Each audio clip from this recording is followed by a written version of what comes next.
So the next game coming out of these guys on the side of Fnatic should be interesting. I'm very curious if we'll see the same early game aggression or if they'll switch it up. Let's get right to it. Picks and bans for game number 2, Cringe Crew versus Fnatic. Jifffy takes to this guy, Fnatic, they're just going to be focusing on the Phoenix as Jifffy rates Terror in the backline, double tap. He's going to be able to get up for now, but a big snipe coming through. Zyrhoes finds 3 are over the top. Pushing him forward though. Oh no, and Reels from the sky. Only does work here as Reels dives into the backline.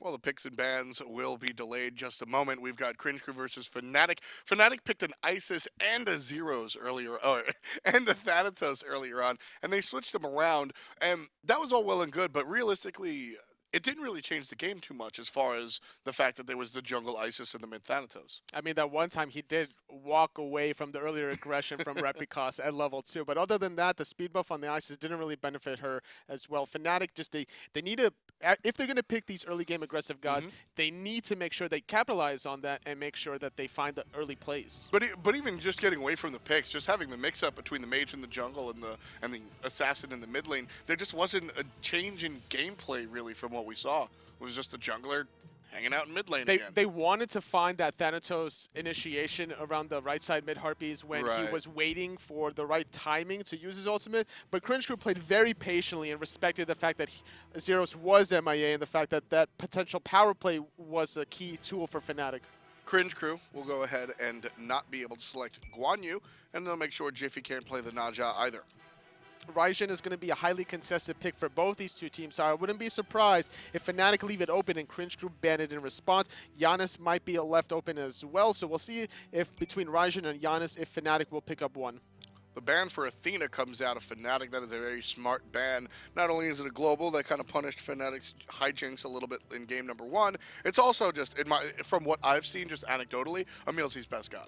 He's very comfortable with this god specifically. He's not afraid to dash taunt you, and he'll put himself in a position to get aggressed on, and if he's getting aggressed on while having Spear Robe and surviving, then the rest of Cringe Crew can easily clean up that teamfight. EmilZy seems to always have the dash available, and what that tells me is not that we're just catching him at the right time, although that's certainly part of it. It's what it tells me is that he's not using the dash for nonsense. He's not making a mistake with the dash. Almost every single dash from Athena, whether it's offensive or defensive, out of EmilZy is generally a positive view. It's generally a good use of the skill. It has to be very calculating, and Fnatic are going to still play very aggressive, picking up the Serqet for Jifffy. He likes the Serqet early on. We'll see what pairs up with it in the mid lane. Now, with Athena off the table, we're going to have EmilZy pick up the Khepri, and he's going to probably do the same exact thing that he did with Athena. He's going to look for those plucks. He's going to set up his mid lane and jungler for a potential follow-up. Now, Serqet against the Khepri is actually a good tool because of the nature of the ultimate being a dot, a damage over time ability. You can actually outlast the Khepri ultimate if you play your cards right. So we'll see if Jifffy or Zyrhoes can get the timing right. Realistically, I mean, honestly, Thanatos isn't my number 1 assassin in the mid lane. I think there are some other options. So, I mean, Serqet might also, you never know. I used to play Serqet in the solo lane back when Heavy Hammer was actually slowed during enhance, and that would be really efficient in that regard. Also, if you invade with a Heavy Hammer Serqet, when she had 380 base movement speed, that was a very powerful tool. But now with 370, it's a little bit more difficult to do that. Ares and Apollo will be the long lane for Fnatic if all things go right with this team. Can't really call where everybody's going to go, but we'll take a gander. Jing will be the selection for Shaggyshenk. This is, I believe, his first time on the new Hunter. And just judging from the picks and bans that we've seen for the week number 1 that she's been available, a lot of the pros are kind of liking her. A lot of mobility with her passive, being able to get back to laning phase very easily. So if you do take those trades, you come on the bottom end of the receiving trade of those trades, then you just get back to laning phase anyway. You might pick up those back Harpies in response while you're waiting to get back in. Zeus being picked up for Cringe Crew, going to have a lot of damage off of the Khepri pluck. Hun Bats will be banned by Fnatic, so they don't want Cringe Crew dealing with any of that counter initiation. And the Isis taken away from Fnatic. Cringe Crew don't want to see a mid Serqet jungle Isis. That would be quite a feat if we saw Thanatos 1 game in the mid lane, Serqet in the mid lane, and Isis 2 games in a row in the jungle. I would love it. Fnatic right now, just trying things out. You know, and it's actually fun because Fnatic did some interesting picks. They switched things up. They experimented, but we still saw a concentrated effort to win that game. There was still, like, I enjoy that. I think that's fun. Fnatic clearly not in contention for DreamHack. They'll select Poseidon again, likely for the mid lane. We'll see. But they're trying new things. They're having fun. At the end of the day, they're still trying to win the games. I enjoy seeing that. They have the strategies available. There's just a little bit lack of execution, and the Cringe crew are very just patient and countering the strategies from Fnatic very efficiently. So with that Poseidon, we could see potentially a jungle Poseidon. What is that picture? And it's going to be an Amaterasu for maniaKK. That picture of Poseidon is so funny. You know, we've seen Poseidon jungle out of DJ Pernicus to a relatively positive extent. Poseidon in the jungle isn't terrible. You got a lot of burst damage out of a Blink Kraken. And a lot of mobility as well with his Tide as well, giving you that movement speed. Any which way you go, you're going to be building that Tide meter, so why not run it in the jungle if you're a Fnatic already? You with ran speed buff back. And with the speed buff as well, you're going to be a race car, especially if you go Fatalis. Fatalis or Rod of Asclepius, 75 power, a couple of points of HP as well. Forget about the passive, and forget about the Poseidon. Jungle or mid, you take and place your bets. Fnatic versus Cringe crew, game number 2. Up with the ultimate, not going to find anyone. There's the combo. Kero off the assist. There's Kero, double kill from the side lane. Comes out onto Dimmy. Kero winds up with a triple kill at the 10-minute mark.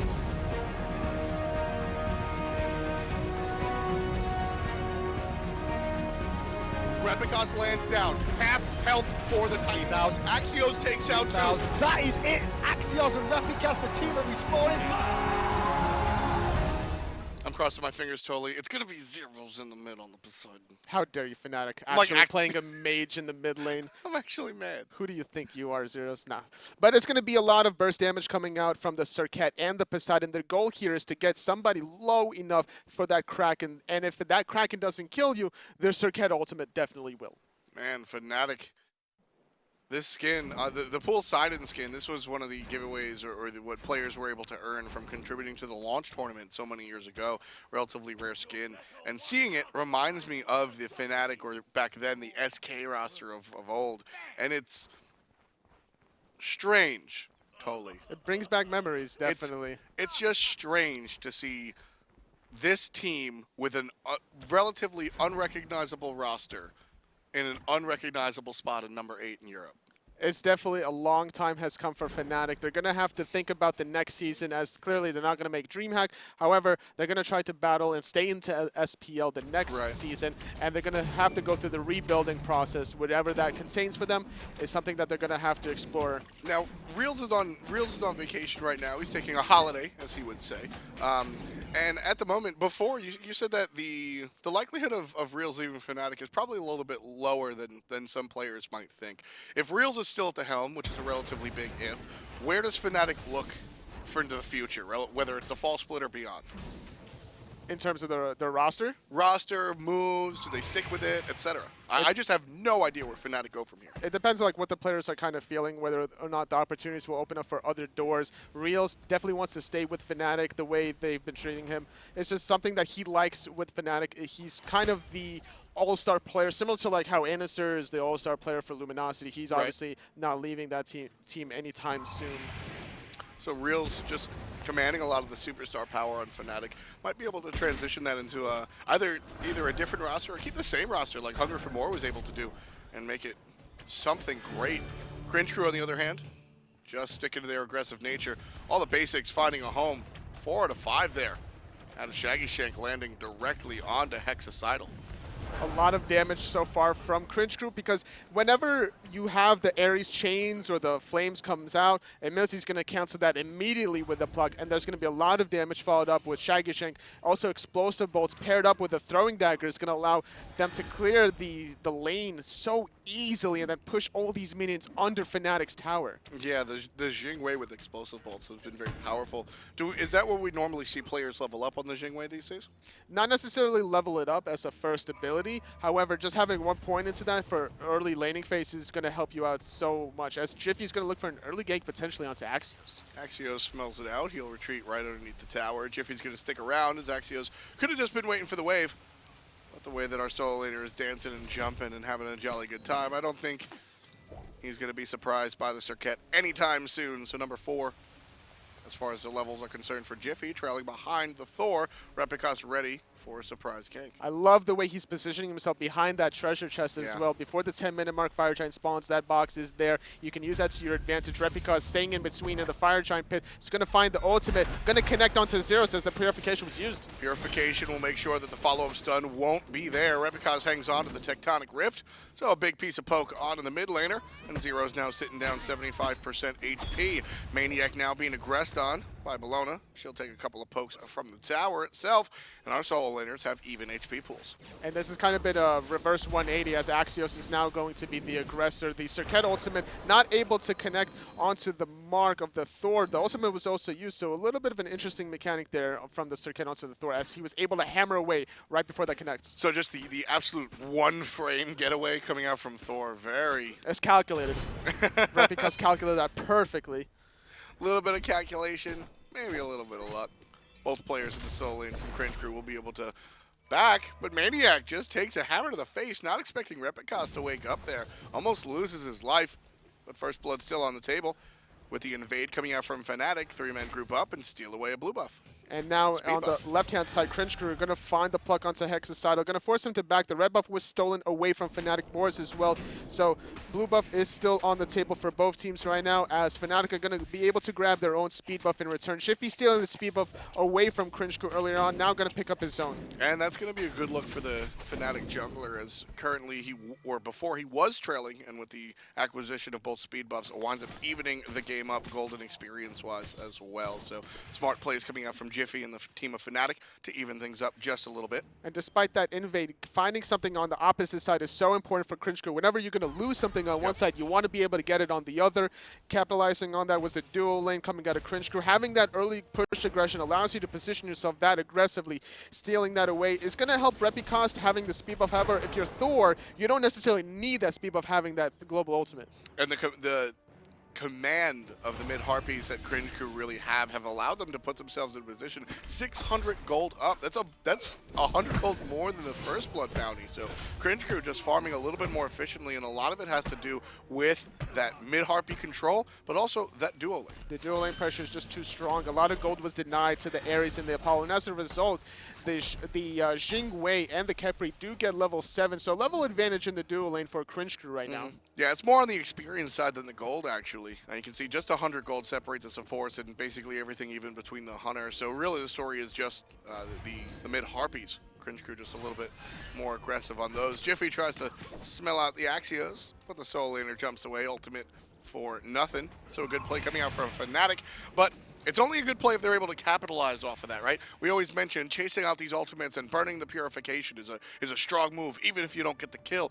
But it's really only a strong move if you're able to get the kill a little bit later on. You have a certain time window, whatever that is, if it's Purification or the Bellona Eagles rally, and here Jifffy still has his ultimate available. It's going to try to bait out Axioz around the corner. Jifffy has a lot of movement right now with the speed buff. They could look for a tower dive potentially. And that's what they're doing. In comes the minions and in comes the players. Hit from the Amaterasu finds the stun, and there's the follow-up ultimate. That's one dead Bellona. Jifffy gets credit. First blood for the man on the Serqet. Fnatic first on the board. And now Repikas is going to clean up the solo lane wave here. Really nice rotation for Repikas, not allowing these towers to fizzle into the abyss. Still having the gold into the favor of Cringe Crew. Yeah, even with that first blood, all it does for Fnatic is basically tie up the game. 600 gold is not a lead, but it's certainly not a tie game. And with the first blood that Fnatic just pick up, all things even, but Cringe Crew still keeping up the tempo here. Ping's coming out on the right side of the map. Cringe Crew aware of Fnatic's heavy availability here, but a quick dash away keeps the jungler safe. Perfect disengage from Jifffy, recognizing that the Zeus was around the corner. The detonate, oh, I'm sorry, the shield chain lightning combo would have done a lot of damage to Fnatic there. Zero's on this Poseidon has been relatively quiet right now. That's fine, as opposed to last game, we were sitting here sort of lambasting Fnatic. You have this composition, you have this setup, why aren't we seeing more aggression? And with the Serqet Poseidon combination, much different. Serqet's late mid to late game, and Poseidon's more of a mid-game character, correct? Which is fine because Poseidon can easily clear the wave, just throwing out the Whirlpool and running away right now, waiting for the right opportunity to do something. He's also a good defensive god. It's very difficult to engage onto Poseidon because you always have to worry about that Kraken that can come up. Yeah, you can just crack it on your feet, and anybody that's looking at Zyrhoes is in trouble. That's why we see, especially with the Thor, a little bit more timid when it comes to these ultimates on the mid laner. When you have an ability like the Thor and you just dunk on down, well, when the Kraken comes out, the Whirlpool is going to eliminate your escape with the hammer, and you can just get bursted out flat out. But we do hear the Thor in the sky? No, we don't. Now, Thor can potentially still look for aggression onto the Poseidon. Even though the Kraken would come out, the Berserker Barrage is not going to get canceled during the knockup. He can relocate himself very efficiently. It looks like Jifffy still wants to play aggressive in the solo lane, trying to get maniaKK in a good position. Because in the mid to late game, the Amaterasu is going to do more work than the Bellona. The mobility that the Amaterasu will provide for you and your team is going to be really high, especially when you have Poseidon and Serqet as well with that mobility. And Fnatic have already paid for the Amaterasu pretty much. I always feel like when you select Amaterasu on your team, it's sort of like a credit card purchase. All right, your first eight levels, it's going to be rough, man. But once you hit 8, 9, 10, you're in a position where you can go ahead and actually be useful to the team. And then, as you said, later on, the auras really start to help out. And now Repikas is going to look for the disengage. They know where Jifffy is, and they want to capitalize. Whether or not Jifffy ganks in the mid lane or in the solo lane, Repikas wants to respond immediately and finding that return kill. I like what just happened over there between the hunters. You saw Hexicidal and Shaggyshenk just sort of battling out and dancing around a rock and trying to evade each other in the vision. And Shaggyshenk just said, I have no patience for this. I'm putting a ward down. Now I know where you're at, Apollo. Stop it. It's good to have a ward right around that corner, too, because you never know if it's just one person or if it could be 2 or 3 potentially around the corner. And that's a really smart ward. And Fnatic answer back and just take it away immediately. You can say, oh, no, it's still there. My mistake. I thought it was on the other side. The portrait kind of covered it, so it's a little difficult to see. Yeah, Apollo just walking over that ward, so Cringe crew know where he is. Big poke on Zyrhoes, half of his HP taken out by the jungler, Repikas. Tons of damage already. You can see him sitting number 4 on the player damage charts. Nice defense, bolster defenses coming out of the Ares there. Not preventing the Zeus, confirming that kill. 2 stacks onto the Poseidon. We do have player damage on the bottom end of the spectrum right now. Is Poseidon at 161. Not able to find any sort of setup to allow him to get that Whirlpool Kraken. I'm not sure if he even Kraken yet in this game. I mean, he definitely hasn't used the Kraken just yet, but 161, that's like 1 or 2 ticks somebody will accidentally walk into the Whirlpool. And really what that tells me is when we see numbers like 667, that's aggression that just hasn't worked out, as you see maniaKK being aggressive again underneath the tower. When you see numbers like 161, Zyrhoes isn't trying for it.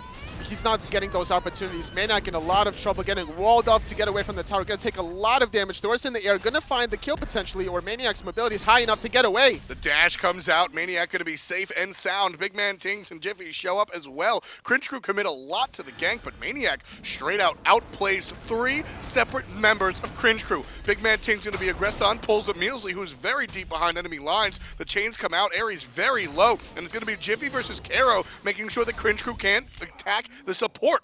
maniaKK comes back into the fray, winds up with a kill as well. Now Hexicidal makes the rotation, still just trying to keep Cringe crew at bay. This was an entirely defensive fight for Fnatic, and they come up with a kill. Finding that teleport was so huge for maniaKK. Repikas not having much mana to chase Zyrhoes potentially here. Now he could be in a lot of trouble. Kraken coming out, finding the kill on Repi. And that's the story of Poseidon sitting at 100 player damage until he takes you from 100 to 0. Burst damage, all the rage for the mid-mage for Fnatic. 3 kills to none.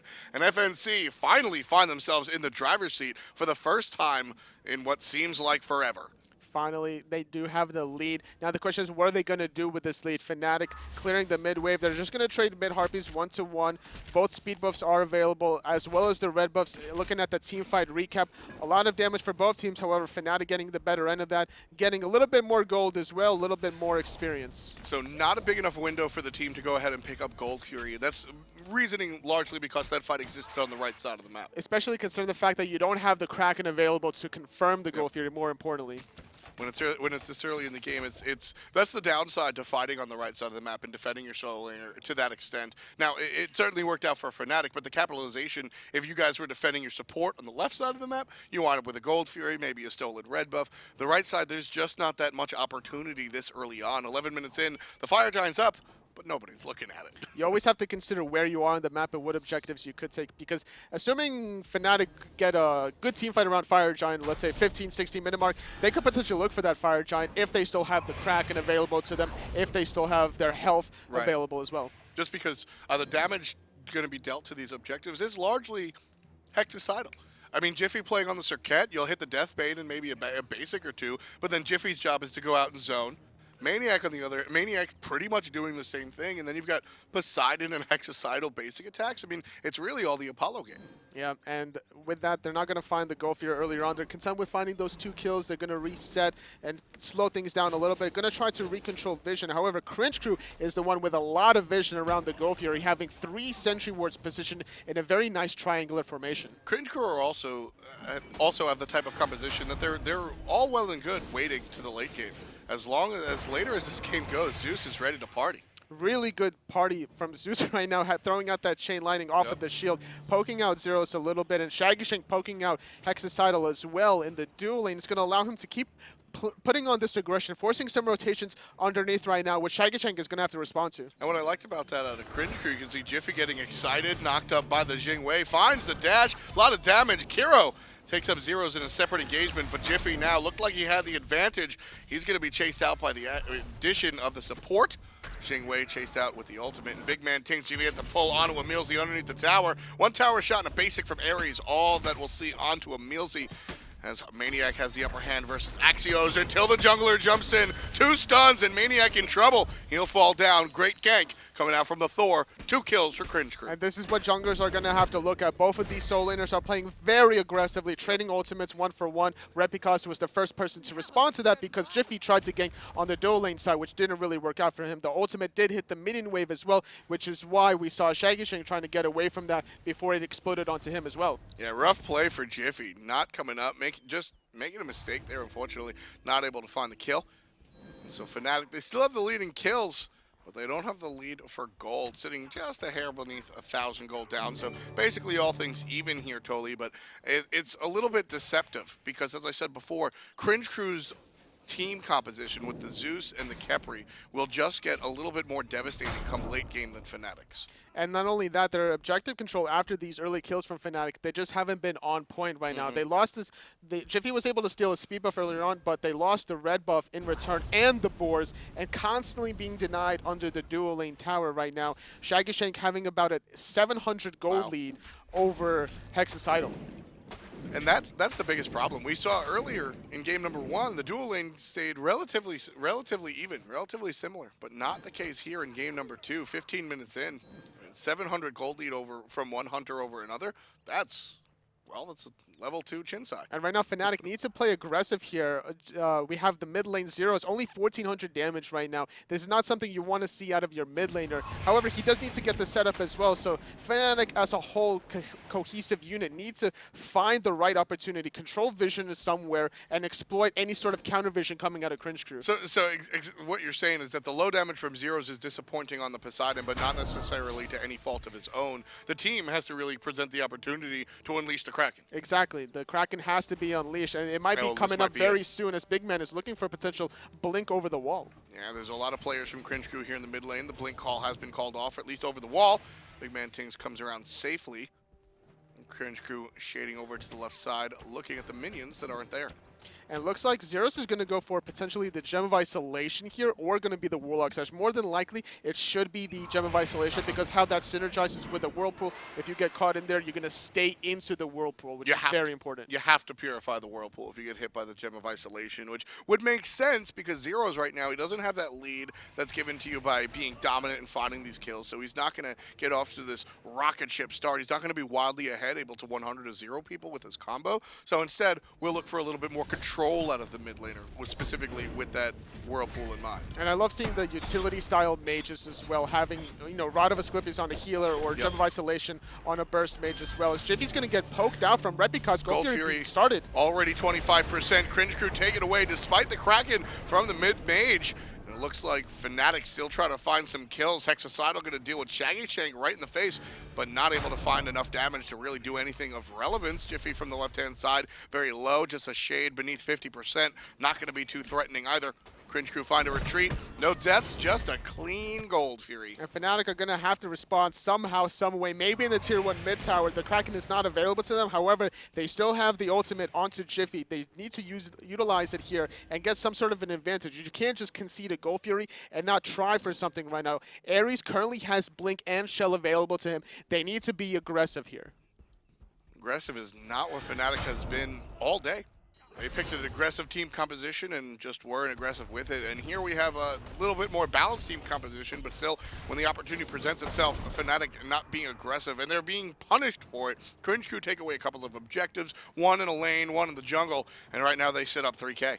So we saw Cringe Crew disengage from the Gold Fury. They gave up a lot of map control. Fnatic not responding. Fnatic doing their own buffs, giving up map control to Cringe Crew, and Cringe Crew capitalized on that right away. Exactly. This is the way Fnatic needs to be playing right now when you have the Ares. It's a little bit lopsided. We've seen that push and pull so many times this season, Totally, where one team takes the Gold Fury and then retreats to either nurse their wounds, buy, or both, and then the enemy team respond in kind by taking 500 gold off of the map by way of the tier 1 mid tower. It's like clockwork that almost always happens, pretty much like when you see the jungler on the right side of the map jump on the gold.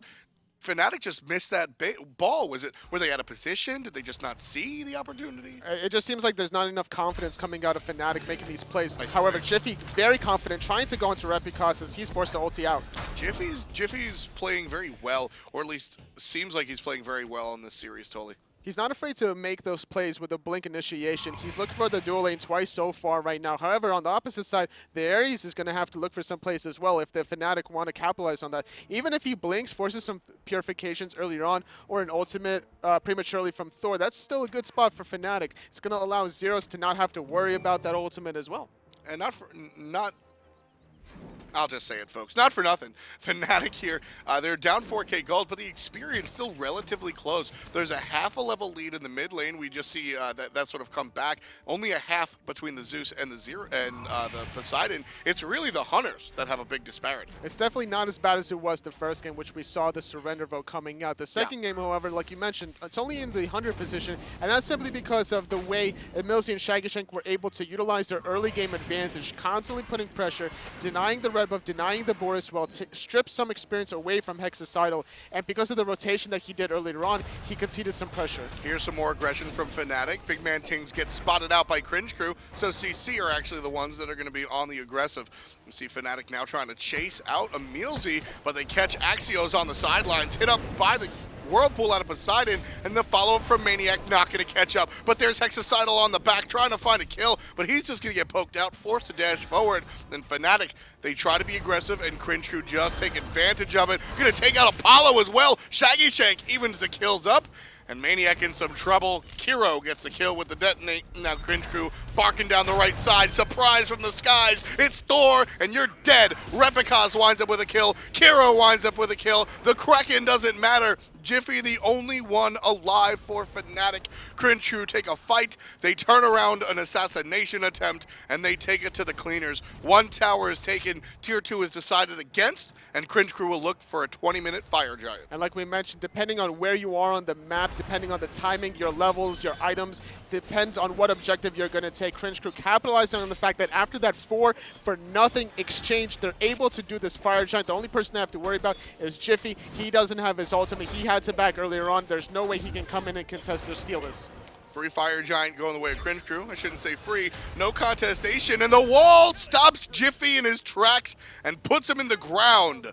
Repikas with credit for that. Axioz was dead meat, but the wall and the stun coming out from Cringe Crew stopped Jifffy, the Fnatic jungler.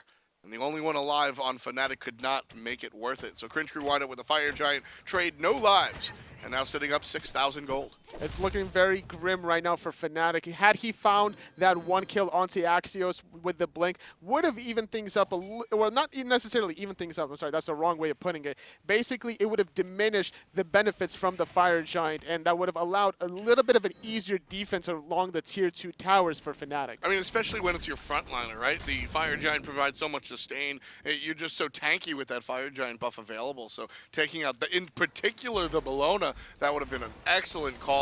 And again, we've been asking for the aggression. I don't think you can really fault Jifffy on that in that scenario. It's just, that's Repikas, man. This is a very, very good jungler that sometimes doesn't always get the due credit. And that Thor wall basically denying any sort of potential damage from Serqet allows Cringe Crew also to get the second objective. There's no way Fnatic could potentially contest this. They're now down 8,000 gold, down 12,000 experience. A very similar story to how they were down in the first game. However, just a little bit more delayed compared to the second game. Yeah, just a couple of minutes ago, 19 on the clock, we were discussing how Fnatic were in a much better position in this game. And then the 20-minute Fire Giant after the 19.5 team fight coming out from Cringe Crew completely turned this game on a heel. Zyrhoes looking for a cheeky Kraken over here. As soon as Cringe Crew push past this tower, Zyrhoes might unleash it, but Cringe Crew playing a little bit safe, don't want to push all the way to the Phoenix, and they'll disappear in the jungle. Find Jifffy, who plays it very safe. Tosses out a kiss and then walks away. I like the idea that Jifffy had. Could have potentially forced an early purification around the corner there. You know, you always want to look for those opportunities around corners, forcing a purification. Then you don't have to worry about a specific mechanic in a team fight around your tower. maniaKK so slow, just trying to walk to get away from Axioz.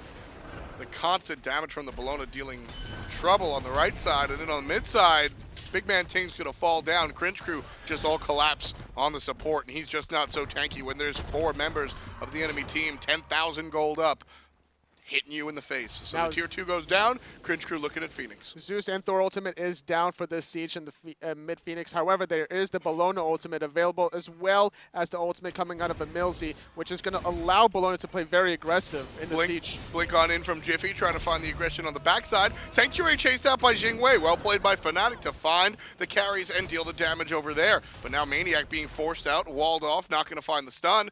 But the follow-up from Repikas, not able to find the chase either. Axioz in trouble on the backside, up down to get a stun. Jifffy avoids it, but the Khepri ultimate saves the life of Bellona. Kero makes sure Hexicidal can't do that one again. Have to be very careful if you're Serqet, if the Khepri ultimate is available. Beautiful patience from EmilZy as well, not using that too early. And now with that mid-Phoenix going down, solo lane is the next target. We saw the other side of that. During picks and bans, I said, you know, the Jiffy's character, the Serqet, is in a good position versus the Serqet ult. Because you see the Serqet ult on somebody, or you see the Khepri ult on somebody, excuse me, you can Serqet ult them and then make sure the last tick of the dot deals damage after the shield. Well, it works in reverse as well. If the Serqet damage is already on them, you can shield and prevent it after a delay. So, well, we saw the other side of that matchup. Cringe Crew on top of that one, on top of the Phoenix, and on top of Fnatic here. They're leading by 14,000 gold, Anatoly. 6,000, I generally don't ask, it's kind of easy. But 14K, as a coach, as a player, I mean, where is your mind here? There is no game 3. How do you fix this? How do you come back?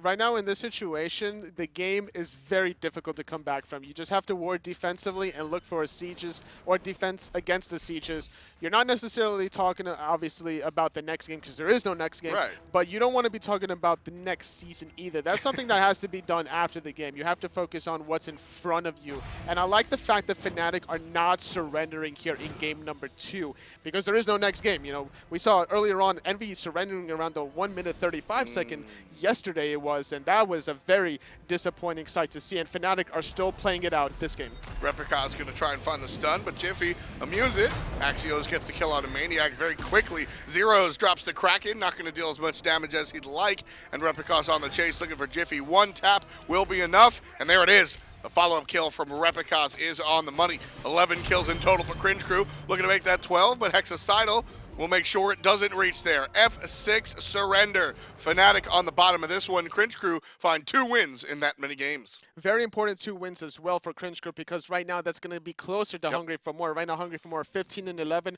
Cringe Crew after those 2 wins are going to be 12 and 10. And the way Repikas played that last game was just so on point. You know, the counter engages with the Thor in the second game, always positioning himself around the Fire Giant, just waiting for those right opportunities. And that's what we've come to expect out of Repikas. You know, he had his time on Titan, and that was all well and good. And I don't know, since then, people have been relatively quiet on Repikas, but he's able to just really control these games. You can see the Ao Kuang on screen, along with Surrender vote has started. I don't know if there's much correlation there, but I would definitely guess so.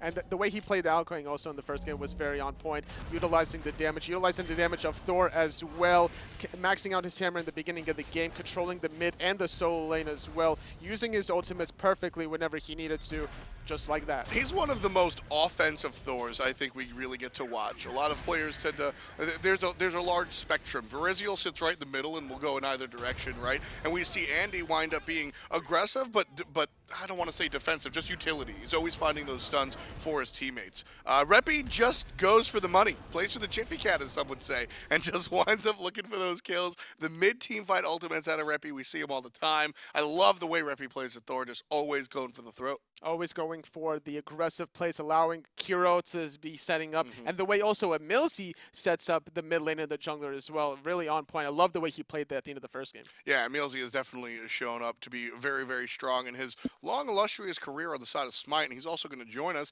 He's the Guardian for Cringe Crew. How you doing, buddy? And congratulations on your wins. I'm doing great, man. Thank you. I can hear the smile, and I'm glad to hear it. You guys are coming down to the stretch. It's tough, but technically you're still in the running for DreamHack. You guys looking to make that jump, or how's it feel right now on the team? Well, we were like coming into this season saying that we wanted to go to DreamHack, then Sashu got banned, and we figured out, okay, let's just make sure we stay in SPL. Then we beat Panthera and we beat Paradigm. We're like, okay, let's go for DreamHack. Then it's not been going too well, and now we're kind of back at it, and we believe that we can make DreamHack because we have taken games at Panthera, and we're sure that we can do that again. So, excellent. That belief is really part of it. You beat Panthera before. You're going to have to face Panthera again after you face Leftovers. Are you preparing for Panthera more than the other two, or how are your preparations for these opponents coming up for you guys? Well, we're scrimming Panthera right now, so we're not really preparing. I guess we kind of are preparing for Panthera, but we're just taking it one game at a time right now. We need to make sure that we don't screw up, because if we drop like at one game, then we have to 2-0 Panthera, and then we have to play a tie, right? So we just gotta take one game at a time, kind of chill. So do you have any specific plans? You don't have to tell us what, although if you want to, that's pretty nice. Do you have any specific plans or pocket strategies? We've seen a lot of interesting things come out from the teams in the SPL. Is there anything hidden on the side of Cringe Crew? I don't know. Nothing special right now. Maybe we come up with something cheesy like the Hug Invade or something like that, or Wrath. But no. So just protecting really perfecting what Cringe Crew has been doing all season. What do you think that your identity is? What I mean by that is, where does your team really find its wins? How does your team succeed in the long run? I think we're a team that plays the really standard game. We're not going for anything super early aggression, or we're not going for too late. We have a pretty good comp throughout the whole game. We're not looking for anything too aggressive. We know that we have one of the better team fights in Europe, so we're just waiting either for that level 12 where we can have the second relic on our jungler and mid, and looking for that fight around gold. Or then we're looking for like 25 minutes when Shaggy is usually really fat and that stuff, and we can just rotate in and get the better team fight. I think we certainly saw that. So you're very comfortable playing the Athena. You always have that dash taunt ready. Tell me about your communications during your 3v3 little jungle skirmishes. Well, usually what we're doing when we're in there, it's like I'm always have the taunt, the dash charged when I'm running around, and if I see an opportunity, I'm gonna go for it. We have this mindset when playing Athena that trading 1-for-1 is okay. If we get the jungler the mid for me dying, that's totally fine. We get the relics most of the time. If I dash taunt, I get the relics, then I'm gonna wait, I'm gonna fall back, and I'm gonna look for it again, and we get the kill. So I'm like, oh guys, this guy's speeds us down. It's gonna be up again in 30 seconds. So we have a small window here, and I'm gonna go for it, and they're gonna follow up, and we get the kill. So it's perfect. Well, it certainly worked out this season. You guys sitting positive now, 12-10. Before we let you go, EmilZy, are there any shout-outs to anybody at home you want to go ahead and give? Really big shout out to all the players in my team. They're good guys. Shout out to our coaches. Not shout out to our sponsors, because that's not a thing. And shout out to Hold the Door. Awesome. Thank you very much, EmilZy, the Guardian, and support for Cringe Crew. As we said, those wins against Fnatic put Cringe Crew still in the running for DreamHack. Technically, they've got 12 wins to their name and 10 losses. So they might not be the #1 team, but they're certainly not the number done team. 4th place for Cringe Crew, behind Hunger for More, Paradigm, and the clinched Panthera. It's going to be a tight race for DreamHack right now between those 3 teams specifically. It's going to be anybody's game, and they're going to have to play on point in this last upcoming week. A lot of fun stuff happening today. Tomorrow, we'll continue with the European broadcast. Torpedo take on Leftovers, but then Paradigm, it's their turn against Fnatic. We'll see if Paradigm can 2-0 there to continue their rush for 2nd place. Allegiance follow up against the Clowns, and then we see Eager play one more time, and that one will be exciting as well. This has been a wonderful Friday. What was your biggest point on today? Because I mean, some of those games earlier were out of this world. So we saw like defensive fails from Fnatic, unfortunately, where they weren't able to be aggressive earlier on. They were playing too passively when they needed to play aggressive. And then we saw a spectacular game coming out of the Paradigm set earlier on, which was, I'm sorry, the Panthera set earlier on against Hunger for More. And that second game, that was some of the best. We were yelling at each other in the office earlier on. We were getting goosebumps. Yeah, Tully and I were just sitting there huddled around the computer screaming, and it just kind of reminded us why we really watch SPL, and we turn up every day. So if you missed that one, definitely check out the VOD. You can find that on youtube.com/SmitePro. And as always, you can check us here on hi-rez TV. For myself, Anatoly, Adonis, Hindu Man, and everyone involved in putting on the SPL, have a wonderful evening and have a wonderful weekend. We'll see you tomorrow. We love Peckies.